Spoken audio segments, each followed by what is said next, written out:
Hey everyone, welcome to DevMind. If you want to learn programming from scratch, you're in the right place. In today's video, we're going to write our very first Python program. Python is one of the easiest and most popular programming languages in the world. It's used for web development, data science, AI, and much more. So, we're going to write print hello world.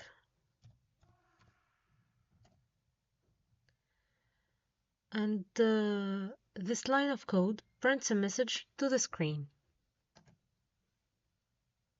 As you can see here, print is a function and everything inside the parentheses will be displayed. When we run this program, we see hello world. Congratulations, you just wrote your first Python program.